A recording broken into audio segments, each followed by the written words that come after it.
اچھا حضرت جی، اس کے ساتھ میں ہم ایک اور سوال کرنا چاہیں گے اساتذہ اور طلباء کے حوالہ سے کہ حضرت جب بچہ استاد کے ساتھ پڑھ رہا ہوتا ہے تعلیمی سلسلے میں، کیا استاد کے لیے یہ جائز ہے، مناسب ہے کہ استاد اپنے شاگردوں پہ ہاتھ اٹھا سکے یا ان پہ تشدد کر سکے؟ آنکھوں کے سامنے کچھ مناظر ایسے آتے ہیں مدارس کے، اسکول کے، چونکہ طالب علم تو طالب علم ہی ہوتا ہے، وہ چاہے مدرسے کے اندر پڑھ رہا ہے، چاہے اکیڈمی کے اندر پڑھ رہا ہے، چاہے اسکول اور یونیورسٹی کے اندر پڑھ رہا ہے، استاد استاد ہی ہوتا ہے۔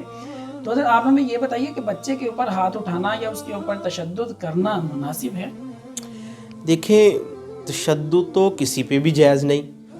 چاہیے جائے کہ وہ بچہ جو اللہ کا دین پڑھنے کے لیے آیا ہے اور رسول کریم صلی اللہ علیہ وسلم کا مہمان ہے، قرآن پاک حفظ کر رہا ہے یا کتب پڑھ رہا ہے، وہ تو بہت مقدس ہستی ہے، ہم یوں کہہ لیں، کوئی حرج نہیں اس میں۔ ایسا ہی ہے۔ تو عام کسی جاہل پہ نہیں ہاتھ اٹھانا چاہیے، چاہیے جائے کہ بچوں پہ اٹھایا جائے۔ باقی رہا یہ مسئلہ کہ پھر نظم کیسے بنایا جائے، تعلیم میں بہتری کے سختی کے بغیر کیسے، جی اس کے لیے مارنا کوئی ضروری نہیں ہے۔ اس کے لیے پہلا کام تو ذہن سازی ہے۔ بچے کے اندر ذہن سازی کے ذریعے احساس ہی اتنا پیدا کر دیا جائے یہ نوبت ہی نہ آئے۔ الحمدللہ ہمارے جامعہ بیت الہدیٰ میں یہی طرز ہے، ہم بچوں کی ذہن سازی کرتے ہیں، ان کو فکر مند کرتے ہیں، بڑی شخصیات کے واقعات سناتے ہیں کہ فلاں تھا، اس نے محنت کی تو عظیم انسان بنا، آپ محنت کرو گے عظیم۔ جب بچے میں جذبہ پیدا ہو جاتا ہے پھر مار کی نوبت نہیں آتی۔ اس کے باوجود اگر کوئی بچہ بات کو نہ لے تو ہم اس کے لیے یوں کرتے ہیں، ہم نے بھی سزائیں رکھی ہوئی ہیں لیکن وہ تھوڑی منفرد ہیں۔ تو ہم بچوں کو کہتے ہیں کہ بھئی اگر آپ نے سبق میں ناغہ کیا یا آپ نے چھٹی کی تو آپ کو 100 نفل پڑھنا پڑیں گے، آپ کی عصر کے بعد کی چھٹی بند ہو جائے گی، آپ کھیل نہیں سکتے پھر۔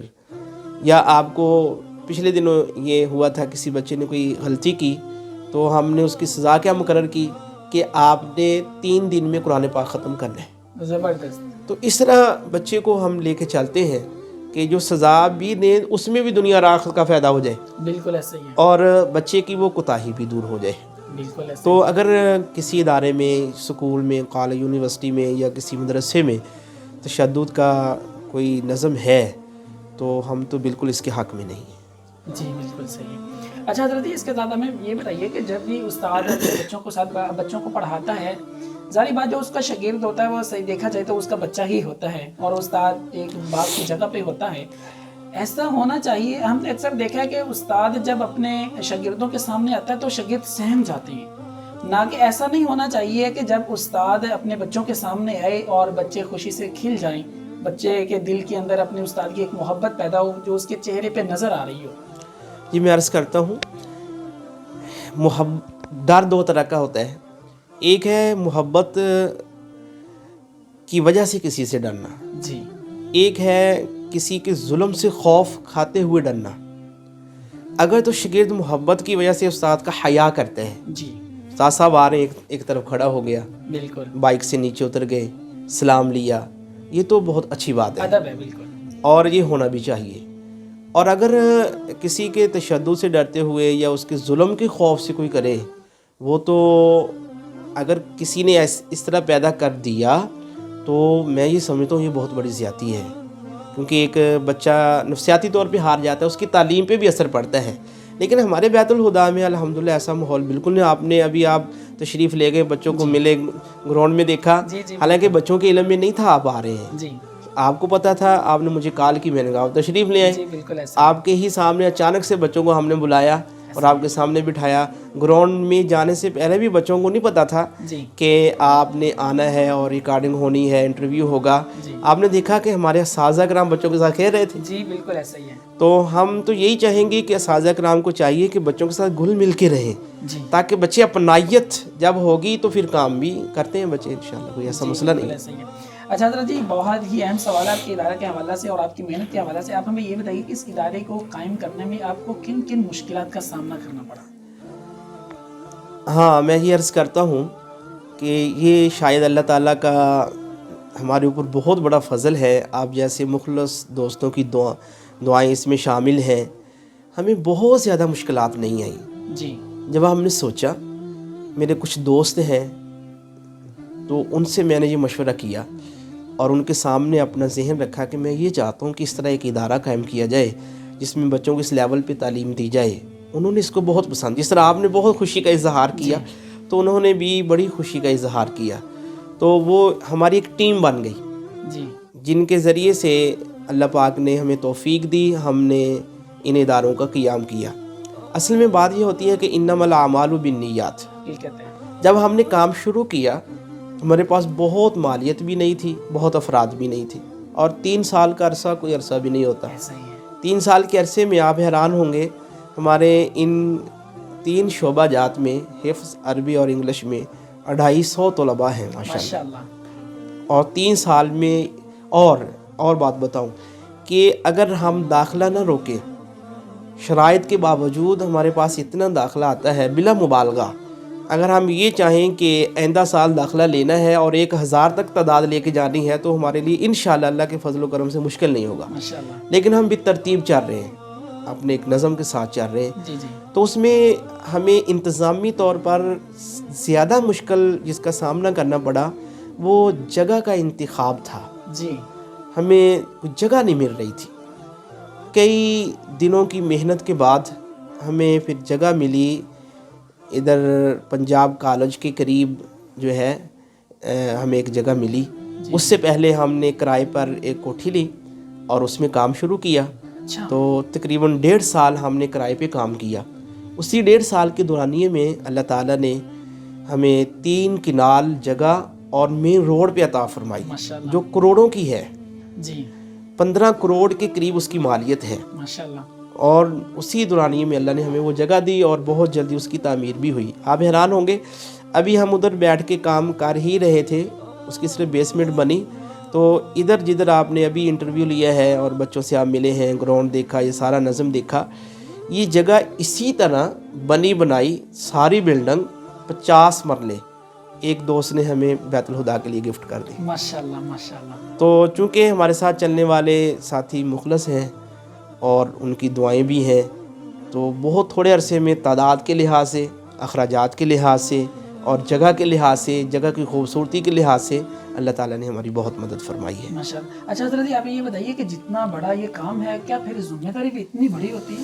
جی ظاہر ہے کہ کام جتنا بڑا ہوتا ہے پھر فکر اور کڑن لگن سوچ اتنی زیادہ بلند بھی رکھنی پڑتی ہے اور ذمہ داری قبول تو کرنی پڑتی ہے. خیانت نہ ہو, کسی کے زیادتی نہ ہو, کسی کے ساتھ ظلم نہ ہو, تو ان سب چیزوں کو سامنے رکھنا پڑتا ہے. میں تو اکثر اپنے اساتذہ کرام سے یہی عرض کرتا ہوں کہ یہ بچے امانت ہے, اس کا حساب اللہ نے لینا ہے. اتنی محنت کریں کہ اللہ پاک بھی راضی ہو جائے, اور بچے جب پڑھ کے جائیں تو والدین جب اپنی اولاد کو دیکھیں وہ موت تک آپ کے لیے دعائیں کرتے رہیں. اور الحمدللہ ہمارے بیت الہدا میں یہی ترتیب ہے کہ بچوں پہ اساتذہ کرام بہت محنت کرتے ہیں. میں یہ سمجھتا ہوں کہ جتنا میں کہتا ہوں اس سے بھی بڑھ کے الحمدللہ محنت کرتے ہیں. اور بہت ساری چیزیں ایسی ہوتی ہیں کہ اساتذہ کرام خود وہ نظم بناتے ہیں اور ترتیب دیتے ہیں, پھر مجھے بتاتے ہیں کہ استاد جی ہم یوں کرنا چاہتے ہیں. مجھے بڑی خوشی ہوتی ہے کہ یہ مجھ سے بھی بڑھ کے سوچ رہے ہیں ماشاءاللہ الحمدللہ. تو اچھا حضرت جی آخر پہ آپ ہمیں یہ بتائیے جس مقصد کے تحت آپ نے یہ ادارہ قائم کیا آپ کو کامیابی کس حد تک ہو چکی ہے آپ کے مقصد میں؟ مقصد ہمارا تو یہی ہے کہ ہمارے بچے جو ہے وہ دنیاوی تعلیم بھی دینی تعلیم کے ساتھ ساتھ حاصل کریں. اس میں کامیابی اگر میں کہوں تو شاید مناسب نہیں ہوگا, وہ آپ دیکھ چکے ہیں. آپ نے بچوں کا انٹرویو کیا, عربی سنی, انگلش سنی. اگر یہ بچے آگے درس نظامی نہ بھی کریں, یہ انگلش والا بچہ جو آپ نے سنا, اگر یہ بچہ آج ہی جو ہے کسی ادارے میں جانا چاہے تو اس کے لیے کوئی مشکل نہیں ہے. عربی والا بچہ کسی ادارے میں جا کام کرنا چاہے اس کے لیے مشکل نہیں ہے. اور آپ کو عرض کرتا چلوں, پچھلے دنوں ہم نے جڑا والا سے ایک ٹیم بلوائی تھی. وہاں پر ہمارے ایک دوست ہیں بہت اچھا کام کر رہے ہیں, وہ مختلف سکلز پہ کام کرتے ہیں کہ آن لائن کاروبار کیسے کیا جائے. تو ہم اپنے بچوں کو درس نظامی کے ساتھ ساتھ سکلز بھی سکھانا چاہتے ہیں تاکہ اس میں 6 مہینے کا کورس ہوتا ہے. 6 مہینے کے بعد بچہ 1 لاکھ تک روپیہ آسانی سے بیٹھ کے آن لائن کاروبار کر کے کما سکتا ہے بغیر پیسہ لگائے. تو اس پہ آپ خود اندازہ لگا لیں کہ ہمارے یہ کورسز شروع ہو رہے ہیں, اس میں ایک بچہ ہمارے پاس اگر 1 سال بھی رہ گیا وہ انشاءاللہ روزی کے اعتبار سے اور اخلاقی طور پر اس کے اندر کوئی نقص نہیں ہوگا. ماشاءاللہ. چونکہ ادھر ہم تعلیم کے ساتھ ساتھ تربیت پہ بھی بہت زیادہ زور دیتے ہیں. اگر آپ مناسب سمجھیں میں اپنے ادارے کا یومیہ شیڈول آپ کو بتاتا ہوں. جی ہماری ترتیب یہ ہے کہ ہر روز صبح اذان سے 1 گھنٹہ پہلے بچوں کو اٹھایا جاتا ہے. اچھا جی. بچے اس میں تہجد پڑھتے ہیں، قرآن پاک کی تلاوت کرتے ہیں، لمبی دعا ہوتی ہے. بچوں کو ترغیب دی جاتی ہے کہ ہر بچہ کم از کم 10 سے 15 منٹ تک دعا کرے. الحمدللہ بچے دعا کا اہتمام کرتے ہیں. اور اس کے بعد نماز کے فوراً بعد بچوں کو 1 گھنٹہ ریسٹ دی جاتی ہے. اس میں کچھ بچے آرام کر لیتے ہیں، کچھ بچے سیر کر لیتے ہیں، کچھ بچے جو ہے وہ کھانے پینے میں مشغول ہو جاتے ہیں. اس کے بعد ہمارے اسمبلی ہوتی ہے. جی آپ کے پاس وقت تھوڑا ہے ورنہ ہم آپ کو اسمبلی دکھائیں تو آپ ویسے ہی حیران ہو جائیں. جی جی انشاءاللہ کبھی موقع ملا آپ کو اسمبلی دکھائیں گے ہم. تو اسمبلی ہوتی ہے. اسمبلی میں ترانے ہوتے ہیں، نغمے ہوتے ہیں، ورزش ہوتی ہے، پورا ایک ماحول ہوتا ہے. جی اسمبلی کے بعد ہمارے بچے اشراق کی نماز پڑھتے ہیں. اشراق کے بعد بچے کلاسوں میں چلے جاتے ہیں. جی کلاسوں میں یعنی 2 سبق ہوتے ہیں کتب والوں کے. اور اس کے بعد 9 بجے بچوں کو ناشتے کی چھٹی ہوتی ہے. ناشتے سے پہلے سارے بچے مسجد میں جائیں گے، وہاں پر چاشت کی نماز پڑھیں گے ماشاءاللہ. اور اس کے بعد ناشتہ ہوگا. پھر 11:30 تک ان کا تعلیمی سلسلہ جاری رہتا ہے. 11:30 ان کو آرام کے لیے چھٹی ہوتی ہے. تو ظہر سے آدھا گھنٹہ پہلے بچوں کو اٹھا دیا جاتا ہے. 1:30 بجے ظہر کی نماز ہے. 1 بجے سارے بچے اٹھ جاتے ہیں. عربی والے، انگلش والے، حفظ والے سارے مل کے اجتماعی تلاوت کرتے ہیں. ماشاءاللہ. پھر ظہر کی نماز ہوتی ہے. ظہر سے متصل جو ہے ان کا کھانا ہوتا ہے اور پھر عصر تک تعلیمی سلسلہ جاری رہتا ہے. اور عصر سے پھر 15 منٹ پہلے بچے تلاوت کے لیے جمع ہو جاتے ہیں. جس طرح آج بھی آپ نے دیکھا جی جب آپ مسجد میں تشریف لائے تو بچے تلاوت کر رہے تھے اپنی روٹین میں. پھر عصر سے مغرب ان کو کھیل کے لیے موقع دیا جاتا ہے. پھر مغرب کے فوری بعد بچے اوابین کی نماز پڑھتے ہیں.